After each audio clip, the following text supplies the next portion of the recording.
just any tonight. night. So we're recording. So if people aren't catching us on the Facebook, they'll be able to catch us on YouTube. Yeah, So one other thing I'm going to try, because you know me, I don't give up easily. I know you're determined.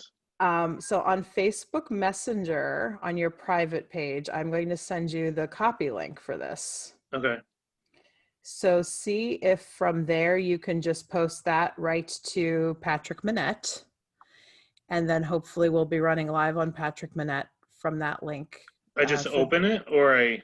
just, yeah, go ahead and copy it, Patrick. So Oh, if you can just kind of do a copy on it.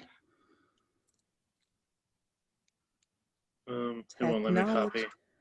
copy. I don't know why it's not letting you copy. Can you It just do says like a, no. It opens the page. so maybe try that? And Okay. by copy, you may just like, you can't just like highlight it, right? No, And when do I it. click on it, it just opens. So don't click on it, honey. Highlight it. And then can you do a copy from there or a control C? No, hold on. Yeah. Try that one more time. I'm going to at least try to share it as another user on your page. And then if not, we'll just go ahead and. No, it won't let me copy it. Okay. Uh, yeah. And it's not letting Copy me. link address, Yes, do that. and then just open in a new tab. And then, yes, open Patrick Monette and then just put it in there as a post. And then that should be able to run us live on your page. Good grief. I know. 85 more steps than usual tonight. Oh, of course, it's not posting. What's happening? Are you getting an error message or what? I need a Dole Whip, okay? It's been a rough day. We love our Dole Whips, don't we? God, so good. It. I don't know if it posted. It posted. I got a message. It posted. All right, I, I'm hallelujah. I'm verified that we're showing on Patrick Monette. So, darling, since this is your show, take it away. Welcome to Friday Night Feels, y'all.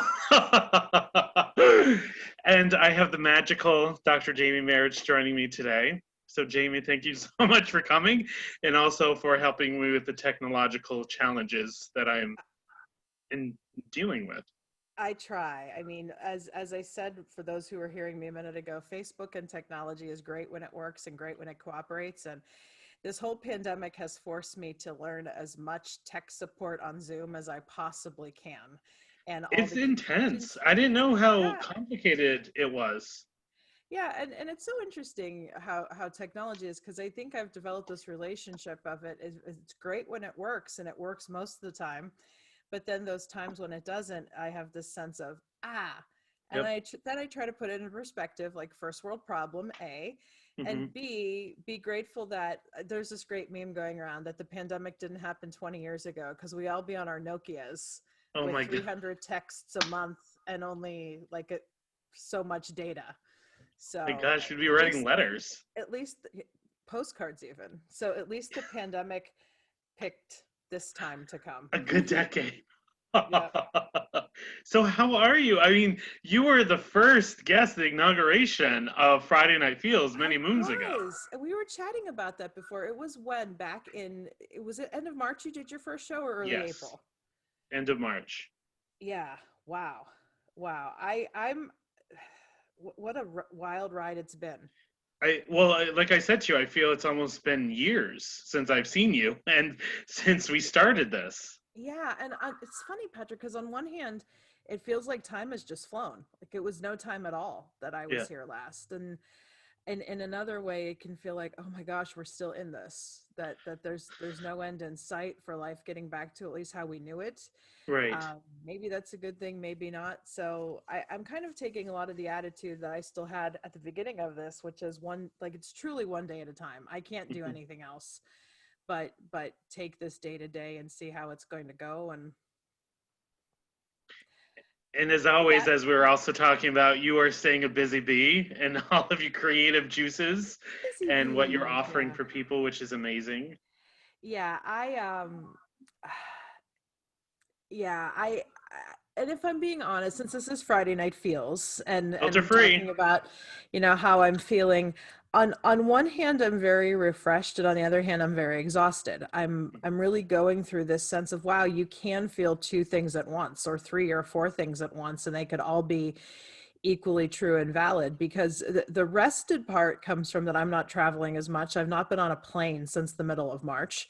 Right. And even though in a lot of ways I've ventured into having some parts of normal life responsibly, like wearing a mask as I do it, of course, Mhm. I still have a lot of skittishness about getting on a plane, just Right. because maybe I traveled so much in my pre-pandemic life, and I know how much planes are cesspools under good conditions, that it just feels like it's taking a real unnecessary risk for myself and others. So Right. this is the longest I have stayed put in my home since I bought my home almost 8 years ago.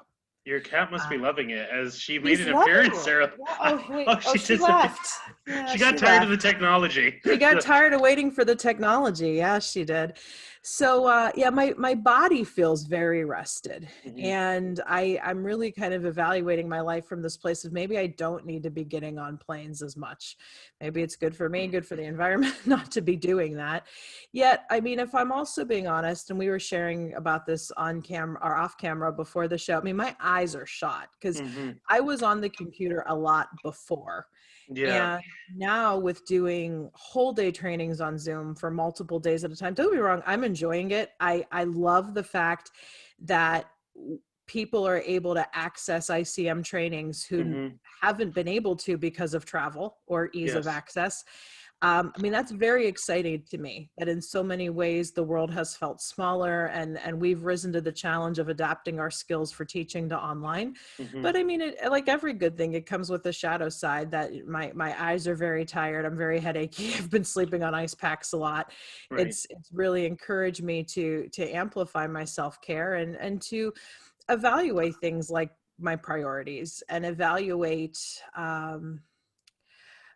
motivation. And I mean, I'm very grateful that the business has done well during this, not for me, but because it's helped a lot of other people stay working too, who Yes. are Yes. involved with ICM. And that's been my priority from the beginning, Right. is to make sure that we're not only providing the service we provide, but that a lot of people like Mary, our operations manager, and other people who contract with us can Right. keep their work afloat too. That's amazing.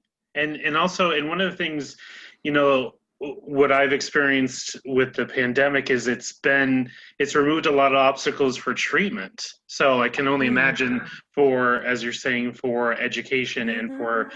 for trainings, it's like you said, it's that shadow self, that shadow side of, the pros and cons of everything. But it's so Mhm. nice for people. I find they don't have to go out. Mhm. I mean, here in Plattsburgh, New York, we're going to be getting winter soon. I'm sorry.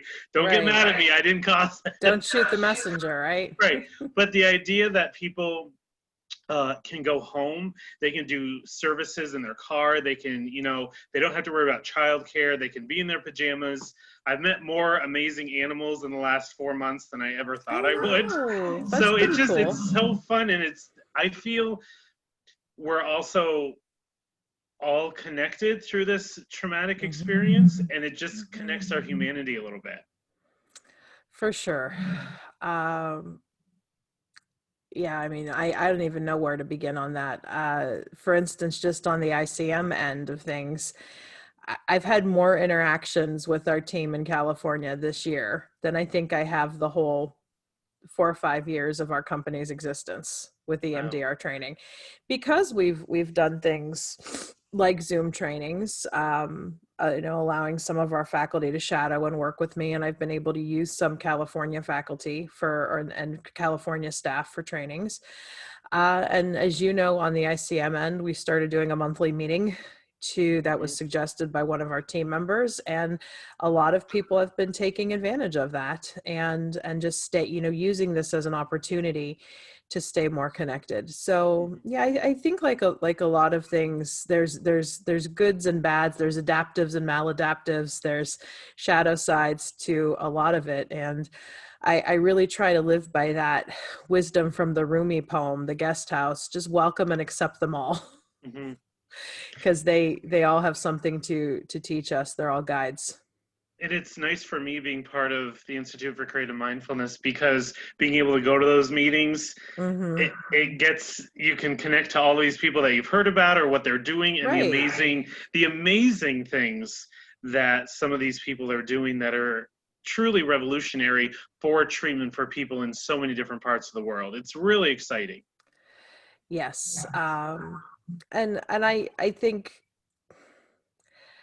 for me, on days when I feel down, it's important to emphasize that for myself, that that Hmm. that there has been exciting things we've been able to do, but part of the welcoming and understanding and feeling them all is to let myself be down and Hmm. rest when I need to do that. And so it's been a year, obviously, of a lot of challenge, but I really wouldn't, I mean, I couldn't change it if I wanted to.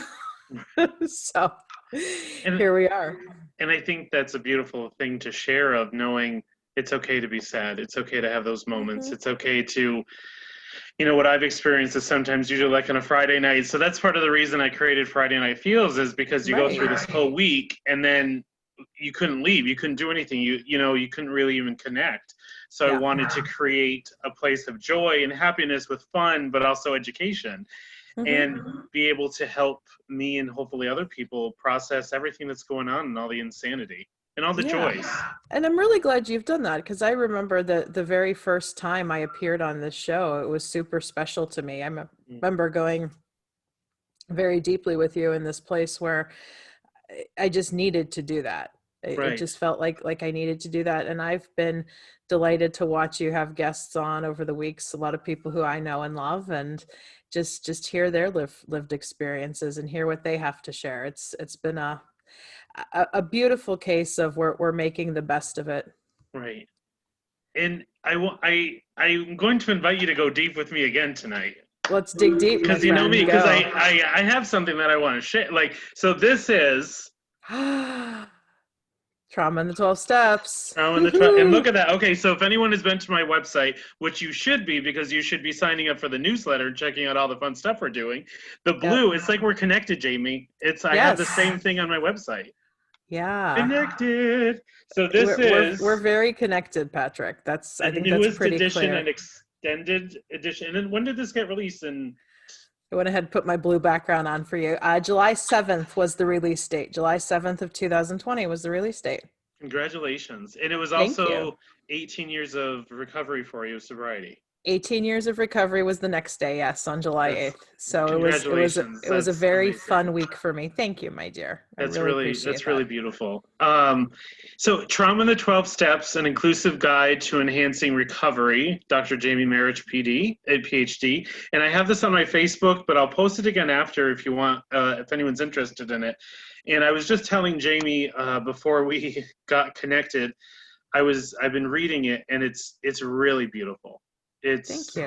I feel honored to know you, to be able to read something like this, because it's one thing, and I can see it different ways where I see you in it, but I can also see myself as an educator, as a counselor, as someone who's worked in mental health and addiction, and I just wanted to scream from the rooftops, yes, here it is.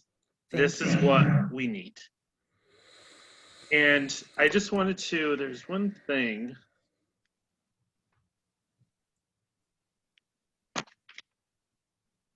I just wanted to read one part that stuck out to me at the beginning, if that's okay with you. I love hearing what sticks out for people. This is a So joy this for me. is, and I'm sure they're going to be more pieces, but maybe we'll have other ones. But this is, the beginning of chapter 1.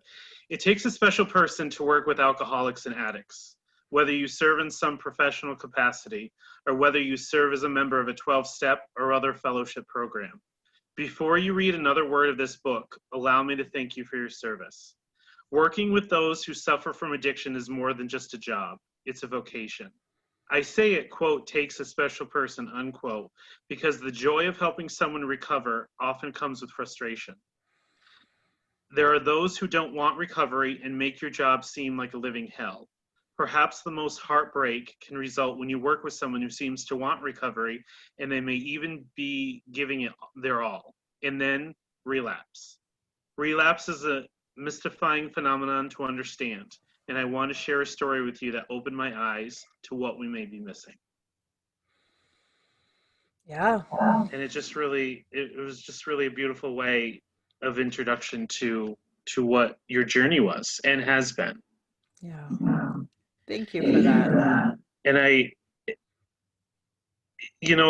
think when I was getting ready for tonight's show, one of the things that I was processing and pondering was, I think when you and I first connected so many amazing moons ago, you were actually one of the first people I ever met in the mental health field who really understood mental health and addiction and the correlation between the two. And it felt, that feeling when you find your people? Mm-hmm. I felt, oh my God, here we are. Because for so long, and when Amy and Paula were on last time, we were talking about trauma and different experiences. Mm-hmm. And some of your situations that you talk about in the book, I've lived some of them, like, they're addicts. Mm-hmm. And one of the moments that I realized something was wrong with me professionally is when I was becoming harsh, because that's what I was hearing all the time, even though I didn't believe it. Mm-hmm. But I was hearing it from supervisors, from coworkers. I worked in a clinic where it was the mental health side and then the addiction. So it was kind of like two merged clinics. And one of the things that, as you talk about the discrimination against people who suffer with addiction, is the discrimination itself. Yes. And how many professionals I have encountered who treat people with addiction as if they're diseased. Mm-hmm. And these were seasoned professionals and people that I looked up to. But then the more I really started looking at it, and the more I can relate to what you're writing in this book and sharing, it's not what it should be. It's not therapeutic. It's not. And I think so much of the resistance, if we want to use that word, that we see in the drug and alcohol field is because of other professionals' unwillingness to have worked on their own trauma. Mm-hmm. Mm-hmm. And even that one of the formational stories that I tell in the book of this clinical director I worked with, he was an individual in long-term recovery. Wow. And still didn't really seem to get it about the correlation between trauma and addiction. And in the book, I go into the history a little bit of like why the field emerged as it did, and why there was this sense of, well, traditional psychoanalysis doesn't work. And the founders of AA often quote Carl Jung basically turning this hopeless case over to him, saying, I've tried everything in psychiatry and medicine, and I can't help this man, but something about the 12 steps was able to. And then, with the 12-step approach and then the Minnesota model of addiction treatment kind of coming from that, I think the field kind of developed with this one big chip on its shoulder. Mm-hmm. To be able to show that, yeah, we don't need psychiatry or medicine. And an anthem that I echo, or that I put out there a lot in my teaching, is we have learned a heck of a lot more since the 1930s. About trauma, about mental health, about addiction. And that, yes, I do live in this very both and place, that I also get concerned when I see people on more of the mental health end just think, well, addiction's just really unhealed trauma, so let's heal the trauma, and mm-hmm. then the addiction will clear up in and of itself. And I think right. that's kind of a naive perspective to take as well, because you don't understand how addiction impacts the lifestyle, and how for a lot of people it really does become a big part of the identity, and that needs to be addressed and looked at. So I think the answer here has always been both. You know that defines so much of my teaching. Mm-hmm. And I get concerned when addiction professionals just turn out the mental health and the trauma and really try to blame it all on the disease of addiction or the person of addict, and not look at the larger picture. And I also get concerned when people in the mental health field just don't want to hear about the addiction field's wisdom either. Right. And I'm amazed how many professionals I've met that specialize in mental health that will say, I refuse to work with anyone that has mm-hmm. anything to do with addiction. Oh, I hear that all the time. And I think that, first of all, it's asinine. And in 2020, whose life hasn't been touched by addiction on some way. I think Right. there's so much fear and paranoia and stigma that it Mm-hmm. just prevents people from being able to see, wow, this is someone who's struggling, who Mm-hmm. needs compassion, who needs empathy, who needs to learn what it means to have a safe place. And Right. you're turning them away because of your own insecurities and ignorance. Yeah. And an anthem that I also really embrace is that we're all in recovery from something. Mm-hmm. If you can approach addiction using kind of EMDR AIP language here as it's really just any maladaptive attachment can become what is conventionally defined as addiction. And I think, yes, some addictions seem scarier than others when Mm-hmm. you are dealing with things like heroin or alcohol that can cause such devastating short-term effects, Yes. or can make day-to-day living just feel absolutely impossible, especially for loved ones. And it can feel just like it's this big unsolvable problem. But something I really try to work with, and a lot of professionals I train, is can you find where addiction is impacting you? Mm-hmm. Where are these areas of maladaptive attachment in your life? Right. Maybe it's to food, to shopping, to a relationship or a series of relationships that aren't serving you. Maybe Mm-hmm. it's this maladaptive attachment to your own worry, to your own sense of control. Right. And what would happen if I suddenly took that away from you? Right. What would it bring up, you know? I was teaching a grad class on substance abuse, and I I did a test drive. I said, "What would it be like if I just took your cell phones for a week?" Mm-hmm. And the looks, the daggers of even it Yes. was the rage. So I mean, cell phones and stuff, but these were people who were graduate students, Mm-hmm. and so the venom that came through from that Venom. was Good pretty intense. word. Yes. Yes, very, very good word. So, oh, That fear, and that's another piece that I picked up when I was reading your book, is fear and how prominent it is.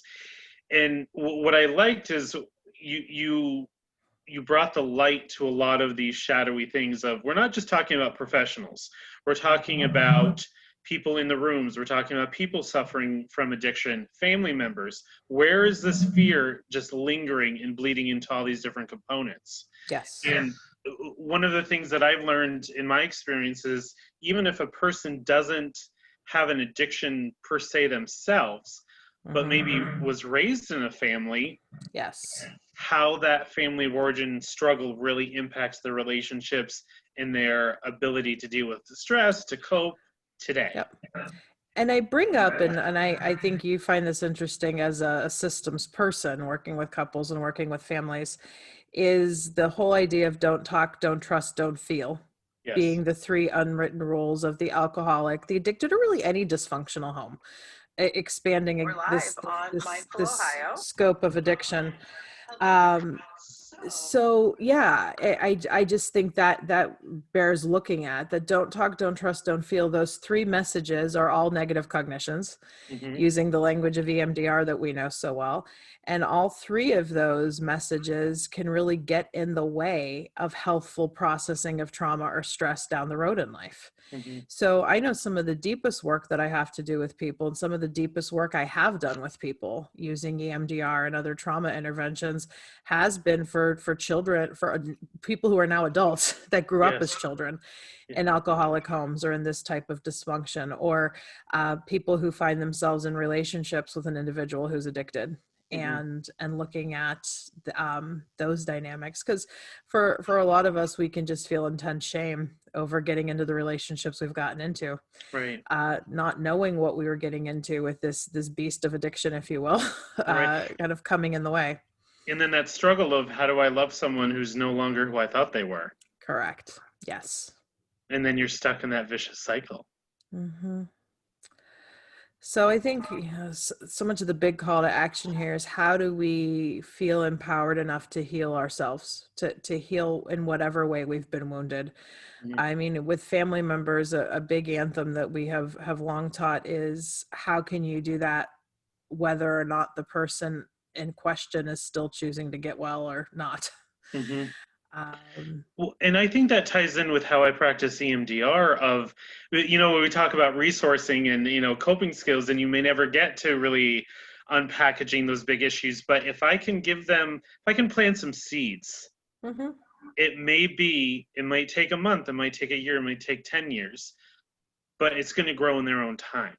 Right. And I think for myself, I don't take ownership of their success, and I don't take ownership of their failures, because I'm just trying to be that therapeutic intervention and provide a safe, trauma-informed space where I'll do whatever I can do to help someone where they're at.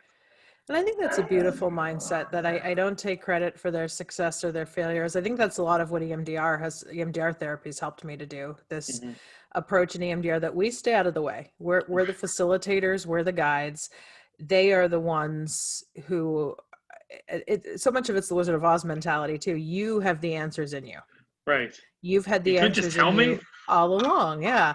I just show up as Tin Man, Scarecrow, Glinda, Elphaba, if you get the wicked Right. connection, the Cowardly Lion, to help you tap into that, knowing that, hey, I have the innate power within me to heal itself. Because Yes.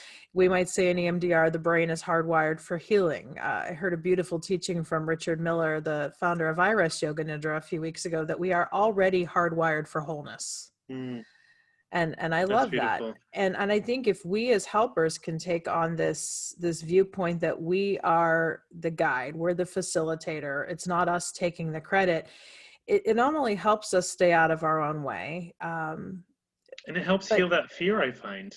yes, that's what I was getting at. You expressed it perfectly, because I think when we try to take too much responsibility for it, Mm-hmm. that's when we get into these, I'm going to do the wrong thing, I'm going to say the wrong thing, what if I open up something they're not ready to heat, what if they're not Yes. ready?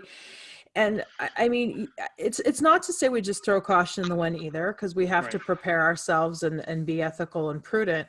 But fundamentally, and this is where we're working more of the codependency aspects of my recovery has helped me, Mm-hmm. that I'm not as powerful as I've liked to believe I am.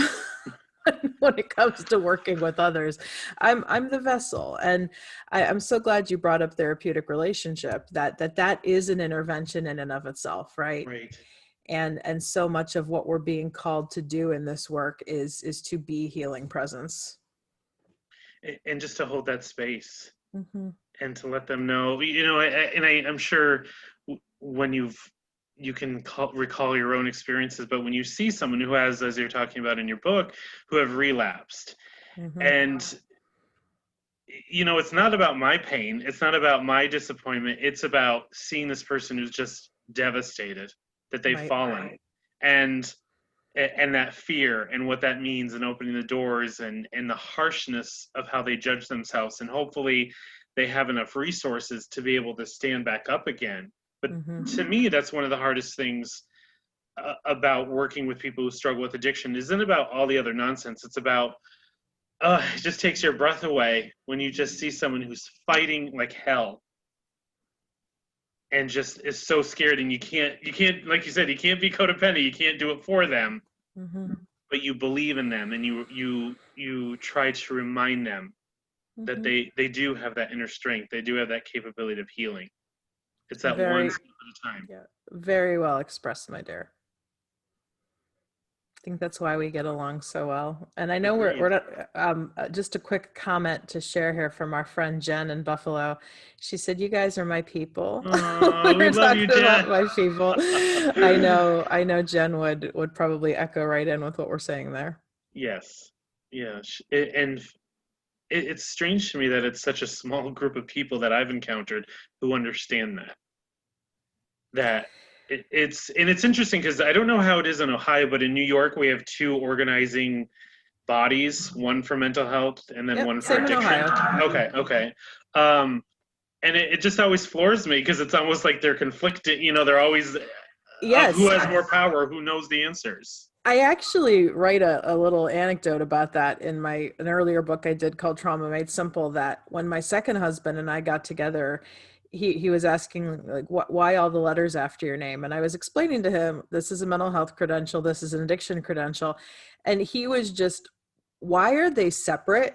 even as a member of the general public, he had this understanding that aren't they connected? And I explained a little bit about how just the politics and the history of our field caused them to kind of rise up separately. And I mean, I'm really delighted that there are so many people like in our kind of fold of like-minded folks who hang out together, that we do have the cross training in both the addiction and the mental health, that we have both credentials. I mean, I'm just thinking of you and Adam and Michael and Paula, Jen, some other folks I'm sure I'm missing, even here in Ohio, people you don't know that that you haven't met yet, that like Amber, or you've met her online, who really come from both worlds, and that's so much of what I believe is the answer to healing our, not just our field, but our world, is taking this both and approach.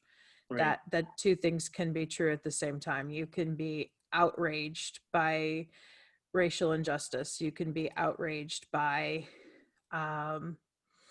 discrimination of any kind towards, our LGBT family, towards anyone. You can have that outrage and you can have that warrior heart, and you can also still care about the mental health of police officers and first responders, and realize that they as people, individual people especially, are not the enemy, but the system here really may need a deconstruction. And their families too, and their loved ones, of supporting them all. So, I just think a both and approach here is so necessary to healing overall. And it's interesting where I've taught at different institutions, and I've talked to different colleagues who teach in human service programs, and it still saddens me that there's still a lack of any class or any discussion even about trauma. And it blows my mind of, even if you don't want to specialize in, if you don't want to learn EMDR, if you don't, but you have to understand it, because what else are you doing with someone who comes in, whether it's anxiety or cutting or the loss of a loved one or dealing with COVID, that it's learning how to have those skills to provide a safe environment for our people. I had a stunning realization that I think I've always known, but it came to me in so many brutal words here early on during the pandemic, that the whole reason I have a business is that graduate education is incomplete, that graduate schools aren't doing their jobs completely enough. And I think there's a lot of good stuff that goes on in grad schools, but overall, there's a sense of underpreparedness. And I think just like there's requisite study missing on trauma, there's also requisite study missing on addiction. I mean, in a lot of programs that I'm still aware of, it is an optional class you can take as an elective. And I was reflecting last week, my professor of that class in graduate school, who went on to be a mentor, passed away. And he was a master at this field of working with addiction, of working with shame, of working with codependency. And I remember this was in 2004. There were only 5 of us in the class. Oh my gosh. And it was a large enough graduate program, and most other classes were full at over 20 or 30.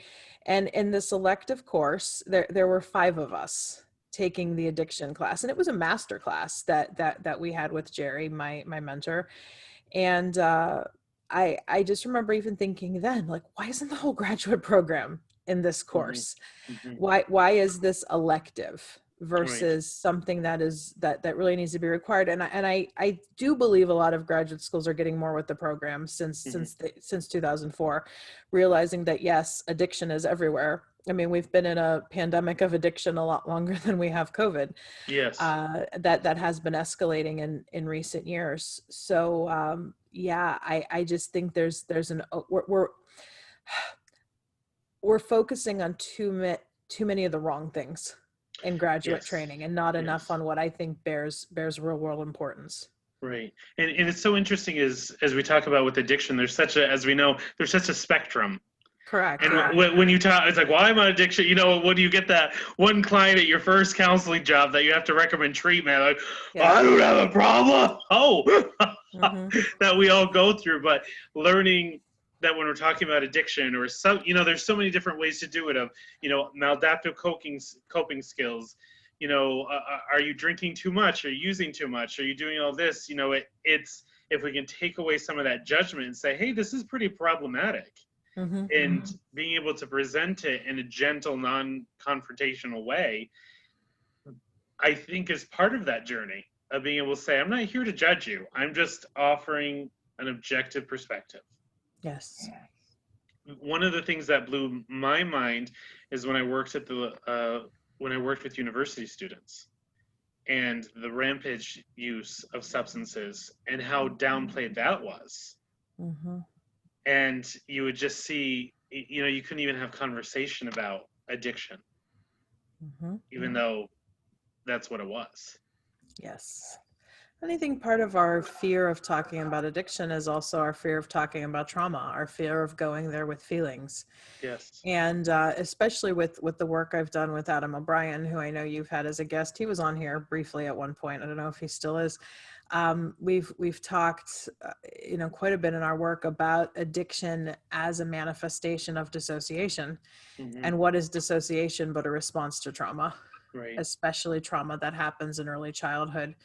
And our brains can just get so used to that state that once chemicals or behaviors enter the picture, it just becomes a natural accelerant. And I think so much of the problem with society at large is, why do we stuff? Why do we feel we have to numb out, cope out, bliss out?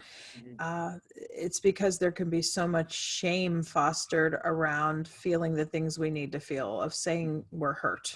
Right. Of showing that we're affected by the cruelty we've been exposed to. Well, I mean, when I had the gentleman on for Friday or for men's night, and hopefully we'll do that again soon. One of the situations that I've expressed is, even if I'm not talking about addiction, but being a man and expressing any sort of emotion, how often I'm shut down. For sure. So, put that on with other levels. And then one of the beautiful parts that you talk about in Trauma in the 12 Steps is also how you were shut down professionally. Yeah. So many times, Jamie, they're just addicts. I think the way you said it, they're just addicts. They're not strong enough to handle it. Like, just focus on the addiction. And I read it and I just wanted to throw it, not because of the book, but out of anger that, your supervisors, and I've had similar experiences of just that fear. Don't talk about it. Don't talk, don't tell. Yeah. But then it's the same old don't talk, don't trust, don't feel. Yes. And I really believe don't feel is the biggest offender of the three. I wrote a piece a while back, and some of the contents reflected in the book, called Feelings Phobia, and how I think that's the ultimate phobia that drives us as a people, is this sense that our feelings are going to destroy us, that our feelings aren't valid, that we'll get punished or somehow shut out for expressing our feelings. And when we learn that so young, that message stays there. And I think we can get it in the home, we can get it at church, we can get it at school, and then of course we can get it in society. Yes. So I live for a day where, because I often word it this way, Patrick, that the longer I've done this work, I'm convinced it's not our feelings, #Friday Night Feels. It's not our feelings that cause us the problems. It's everything we do to keep from fearing our feelings. Yes. Or it's the scripts we keep, going over and over in our head about our feelings, that, I'm a pussy for having them, which is what I hear a lot of men say. And again, which has a very gendered message in it as well. Or I may be destroyed if I let my feelings show. Yes. Because for a lot of us in toxic environments, if we showed feelings, punishment resulted. Yes. And so I think so much of the work that has to be done is what is keeping us from going there, and realizing that feeling is as natural as needing to take a dump. Forgive the crudeness, but it really is, and how would it feel if you had to go diarrhea or had You're some, like, no, just going to cross my legs even tighter. Massive gastrointestinal event. Yes. And like you said, I have to cross my legs even tighter or hold it in even tighter. Yeah, you might need to use a hell of a lot of substances to deal with that pain. I just had a flashback to Dumb and Dumber. Yeah. Yeah. And there's Well, and there's a story I tell in the book. It's a favorite teaching metaphor of mine, and it's also going to be a meditation, as I could talk about this here when we're done or at the end. We have 2 supplementary volumes coming out in the fall, Trauma in the 12 Steps meditation reader and a Trauma in the 12 step workbook for people. ooh, I saw that. That's exciting. Yes, who need even more kind of actionable, how do we put this into life? But so a story I often tell, or a metaphor I often paint, is that think of a garbage can in your kitchen. Okay, more crudeness here. First I talk about gastrointestinal events. Now let me talk about the garbage. So just imagine your garbage can in the kitchen, right? You keep filling it up with stuff and stuffing it down and stuffing it down and stuffing it down. Eventually the garbage can is going to overflow. Right. And you might be able to keep stuffing it down a little bit more. And you might be able to bring some air fresheners out to try to make the kitchen smell a little better. You can kill the flies as they come in.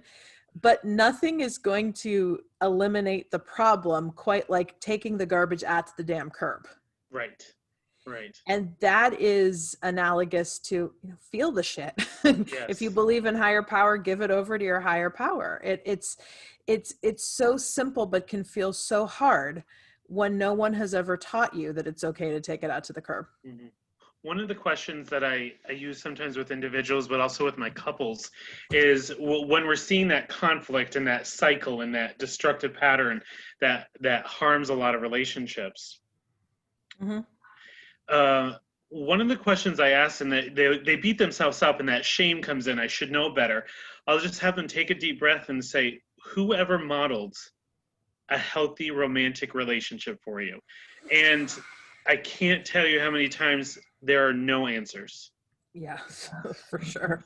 And sometimes, people will joke and they'll say, "Well, June Cleaver." And I said, "Well, really?" Sorry. But Donna Reed, Carol hey, Brady, I yeah. mean, but in that sense of, oh my gosh, I haven't learned that. And knowing that that's okay, and we can work with that, we can be adaptive with that. But let's, like you said, let's get the shit out of the kitchen. One of the phrases I use a lot: "It's better out than in." Mm-hmm. And one of the things that I do, and my people who know me, what are your feelings? Go deeper. And then in my office, I have a giant feelings chart. And people, think I'm joking, but it's really the way to develop your emotional vocabulary and your emotional intelligence. One of the tips I use a lot too with couples is, especially, and you can do this whether you have couples or kids, but get a feelings chart and put it right on your fridge. Mm-hmm. And that way you're breaking the cycle, and you're teaching the next generation how to incorporate emotions without shame. And I think that's why you and I like Bitmoji so much, right?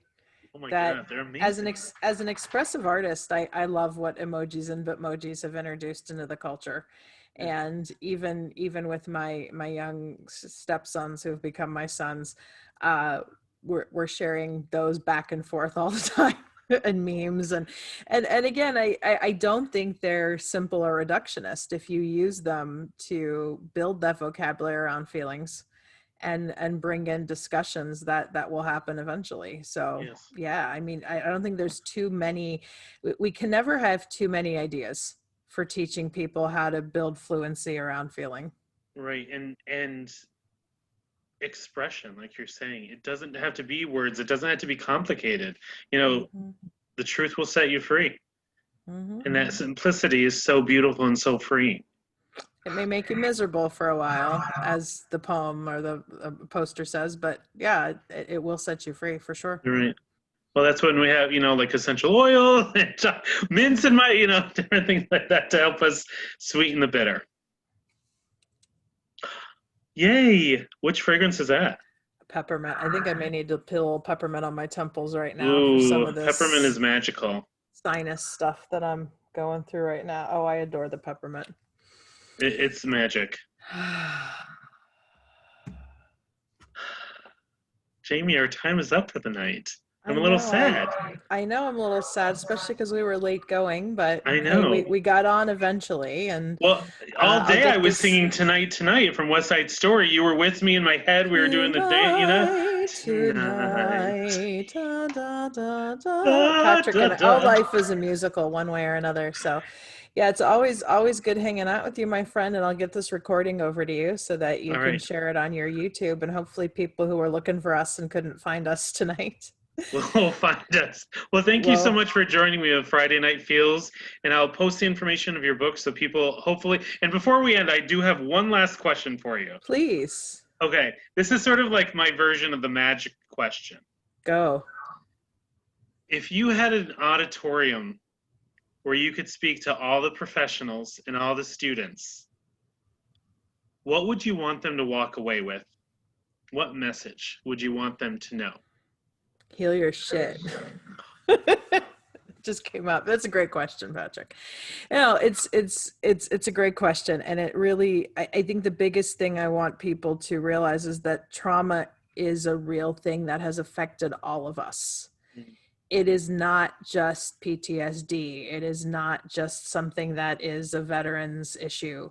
It is something that has affected all of us. And until we have either healed our stuff, and I don't mean it to sound like, you're healed and then you're done. God knows I'm still healing stuff. Mhm. But that healing is an action verb. Mhm. And we as professionals have to be willing to do that and model it, and it will make us more effective at being these healing ambassadors that we need, as I said, not just to heal our folks, not just to heal our field, but to heal the world. Yes.